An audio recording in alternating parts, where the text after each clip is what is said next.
ಇಡೀ ಪ್ರಪಂಚದಲ್ಲಿ ಹಿಂದೂ, ಮುಸಲ್ಮಾನ್, ಕ್ರೈಸ್ತ ಧರ್ಮ, ಜೈನ್, ಸಿಖ್, ಪಾರ್ಸಿ ಎಲ್ಲ ಧರ್ಮಗಳನ್ನು ಒಳಗೊಂಡಂತ ಇಡೀ ಪ್ರಪಂಚದ ಏಕೈಕ ಜಾತ್ಯತೀತ ರಾಷ್ಟ್ರ ಯಾವ್ದಾರ ಇದ್ರೆ ಅದು ನಮ್ಮ ಹೆಮ್ಮೆಯ ಭಾರತ ದೇಶ ಅಂತೇಳಿ ಸಂದರ್ಭದಲ್ಲಿ ಹೇಳಲಿಕ್ಕೆ ಬಯಸ್ತಾ ಇದ್ದೇನೆ. ನಾಡಗೀತೆ ನೀವು ಕೇಳಿರ್ತೀರಿ ಪ್ರಾರಂಭದಲ್ಲಿ.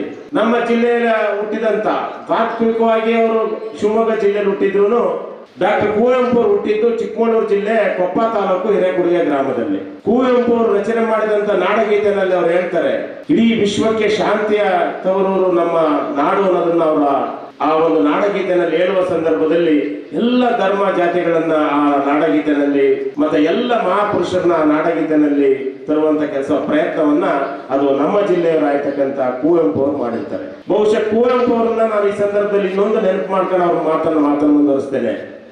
ಇಲ್ಲಿ ಎಷ್ಟು ಜನ ಕುವೆಂಪು ಅವರ ಆಡಿ ಬೆಳೆದಂತ ಕವಿಶೈಲವನ್ನ ನೋಡಿದ್ದೀರಿ ಅನ್ನೋ ಕೈ ಎತ್ತಿ ನೋಡಿ.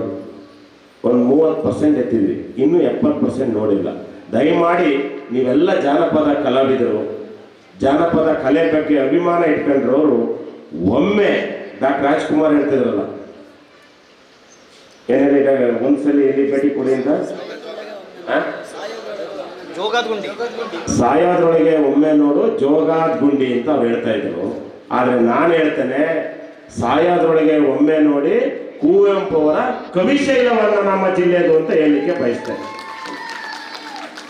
ಅಲ್ಲಿ ಹೋಗಿ ನೀವು ನೋಡಿದ್ರೆ ಇವತ್ತೇನು ನಮ್ಮ ಕಲಾಮಂದಿರದ ಮುಂಭಾಗದಲ್ಲಿ ಎಲ್ಲ ಜಾನಪದ ಮತ್ತೆ ಹಳ್ಳಿಯ ನಮ್ಮ ಏನು ರೈತರ ಉಪಯೋಗಿಸ್ತಾ ಸಲಕರಣೆಗಳನ್ನೆಲ್ಲ ಪ್ರದರ್ಶನಕ್ಕೆ ಇಟ್ಟಿದಾರಲ್ಲ, ಇಂಥದ್ದು ನೂರಾರು ಇದ್ದಾವೆ.